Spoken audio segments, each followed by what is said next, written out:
Alright, finally got the camera level. It's my third time starting to record this. There's a bunch of noise going on in the rest of the house. Okay, so you, over the past 2 or 3 weeks, you might have noticed a slight change in my demeanor. A little less high energy, I'm a little more irritable, and coughing and clearing my throat a lot more. My doctor gave me medication for my blood pressure, which is kind of slowing me down a little bit, and I'm not keen on it, but it's better than dying, I guess. Maybe. So yeah, all of the changes you might have noticed are the side effects, including a dry throat. So constantly sipping at things or constantly coughing and clearing my throat. That's the choice. On to business. Within the established lore that we have so far, there's no reference to what might lie beyond the southeast gate of Teksta, our walled nation. We know that the eastern gate, due to our last video, we know what's there. The southern gate, 1700 years ago when they founded this place, it was deserts and scrub plains. At some point in the past 600 years, it's become swamps and wetlands that they can see. So we have a completely blank slate to the southeast.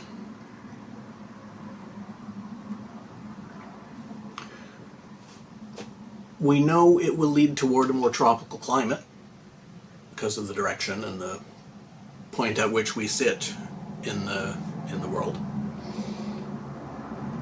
We know dense forests lie to the north of that path, and swamps lie further south. So we can surmise that the southerly flowing rivers might cross our explorer's path at some point. Now, what sort of terrain would most sensibly be there? I would suggest a subtropical to tropical rainforest. A jungle, to choose a single word. Alright. Who and what would likely live there? Who can manage, among our fantasy peoples, who is suited to be able to live in a jungle? Everyone. We have our choice of as many as we want to populate a tropical rainforest. Fertile soil and a dense canopy of growth overhead. We can pick anybody and just put them there. So, starting the mission. Leaving the southeastern gate, similarly equipped to the groups leaving the other gates. Today our party heads across damp ground and long grass, verdant plains before them, and occasional hills off to the northerly side of their path. In the distance they can see a forest. Gray skies. The wind is warm and not unpleasant, and the air grows warmer and the wind slows as they reach the tree line after 3 weeks of travel. They record the variations in plants and wildlife the whole time, as they are supposed to do. Taller grasses, larger and healthier looking deer and other ungulates. Innumerable small animals, rabbits, foxes, ground birds, and the like. Occasionally large cats and wolves. The sky slowly darkens and disappears as their wagon is pulled under the canopy.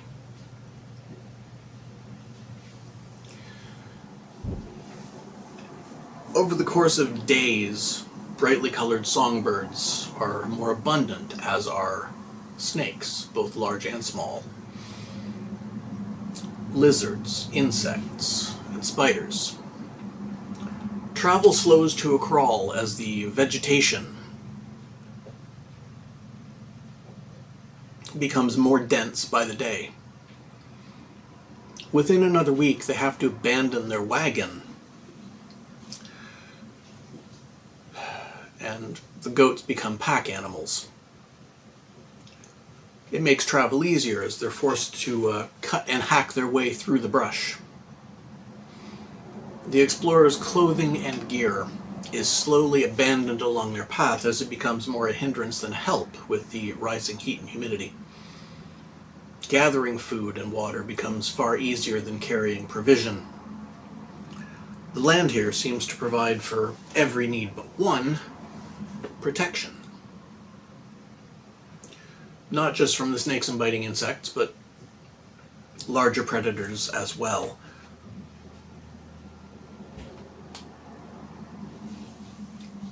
A large cat had been spotted several times before it took one of their goats, about 3 months into their travel. They became far more alert to their surroundings as they press on. After another 2 months, and finally losing their last goat to a very large ground-dwelling lizard, they hear the burble of running water.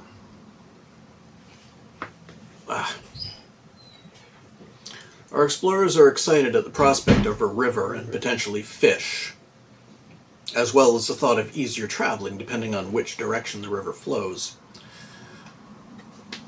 Following the sound, they find a wide, slow-moving river. On the opposite bank, they can see what looks like a walled village in the pre-dawn light, with numerous boats of various sizes tied to small docks. They have no boat with which to cross the river. As the sun finally reaches the sky, our Tekstans notice the town and its docks coming to life.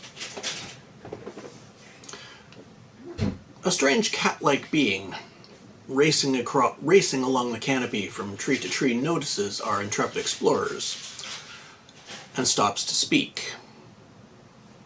After trying a few different languages, they are able to converse in a rather broken goblin. The strange feline is a tabaxi, and the settlement across the river is a trade town called Tlankistli. They're told that there are no nations here, so to speak. Just independent towns and cities, mostly along the river, but a few further from the shore. Boats don't travel at night. Nobody on the ground travels at night either, because that's when the larger creatures hunt. For this same reason, each town is walled on all sides, with a posted guard. Most settlements are comprised of a single culture.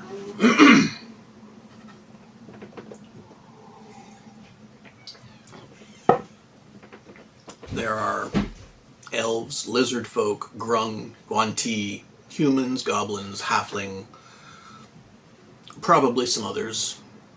Tabaxi, it turns out, don't hold settlements as a group, and as they travel through the treetops, they are the only people able to safely travel at night. Some of them might stay in a trade town or a friendly settlement from time to time, but they are both solitary and nomadic, constantly traveling between settlements and the rest of the jungle, and often acting as guides and messengers between the towns. Trade towns, like Tlankistli, are formed and held under a strict rule of no fighting. Regular towns and settlements might attack or raid each other all the time, but trade towns are exempt. If you attack someone in trade town, the local leaders, whoever they are, will order you to be fed to whatever hunts the river and jungle at night. That no violence rule seems to be the only thing that's sacred to everyone in a trade settlement. Any and every other set of beliefs or laws might be important beyond the trade towns, in the jungle or in the other settlements. But not here. The tabaxi yells out and waves across the river, getting the attention of one of the boat crews, who call out and wave in response before beginning to paddle across the water in their direction. The price of crossing, as local tradition dictates, is 2 coins per person. It's a token gesture. Again, just a tradition. The material the coin is made of doesn't even matter. If they were to haul any cargo, however, the price would be much higher and heavily negotiated to a strict agreement. The boats are very shallow draft. They are between half and a third as wide as they are long, and they're flat bottom, with a wide prow and stern. They don't come to a point at the front and back. They're almost halfway between a raft and a canoe. The size varies depending on the crew who pilots them. Generally, they are 3 to 4 arm spans long and 1.5 to 2 wide. They are propelled and steered by paddle crossing the river or going downstream, but have a single mast and sail on the prow that can be raised to travel upstream, as the prevailing wind here runs opposite the flow of the river. Reaching and entering Tlangquistli, our explorers find several languages being spoken. More residents and merchants here speak a half dozen languages to at least some degree. And they often mix tongues together mid-conversation to make themselves understood. They also discover anything that can be found in the jungle can be found here, available for trade. Coins are accepted as currency, but those that they see are all diverse and all foreign, and most often ancient. Commodities are better accepted than currency, however, and the more exotic the product, the higher the price it will command.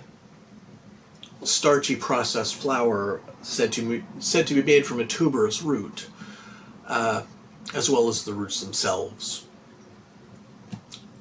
Fruits of all kinds harvested locally, both fresh and dried. Feathers from the brightly colored birds. Meats and leathers taken from presumably every local animal, as well as their bones. They're all available. Books, scrolls, and maps are some of the rather more expensive items in the market town, but they are openly on display in dozens of different languages and all visibly very old. Other oddities up for sale here are spices, magical herbs, potions, poisons, small stone carvings and statues, gems, tools, weapons, and clothing. At first, the explorers thought that metal here was rare, but it is discovered that steel rusts too easily in the local environment, the humidity, so bronze is far more common, and it was hidden from their initial gaze by its verdigris, its green patina. Having only Teksta coins as currency, our travelers find it difficult to acquire information on the local area at first, but they are soon able to add their whetstones and what few personal belongings they have to their offers. Being foreign products and unavailable locally makes such things a little more valuable, and they are soon able to procure regional maps and provisions for their trip home. After one night in this strange settlement and hearing the screams of a condemned elf tied to a tree and left outside the wall after attacking a Yuanti, our explorers pay a boat crew to bring them back across the river, and they begin the long journey home. Along their return path, they further inspect the maps they bought and find that they are all several hundred years out of date. The banks of the river had changed numerous times over the centuries, as had the placement and composition of settlements. The only things that stayed in place were stone structures marked as cities or ruins, depending on how old the map in question was. Their own maps, charting their initial path, are added to the pile, giving at least some up-to-date information to the total.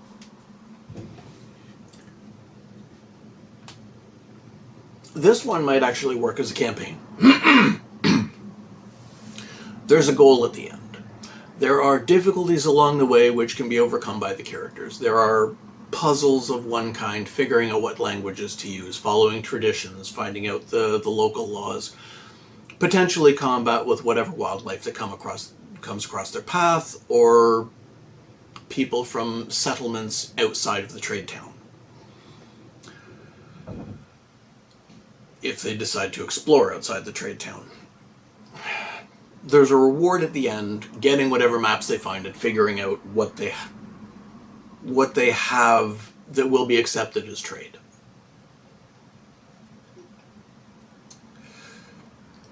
As well as anything else they can manage to buy or trade for. As an example, if they see something made of steel that's not rusty, there's a good chance it's magic. It's enchanted. It being steel, it would also likely be cheap in the local economy if the seller doesn't realize that it's magic. Yeah, this wouldn't be short enough to be a one-shot, but it would work as a short campaign, like 6 or 7 sessions, or you could stretch it out longer to include the trip home. All right. This gives us the first 4 directions. That's out of the way. We got north, northeast, east, southeast. So that's halfway.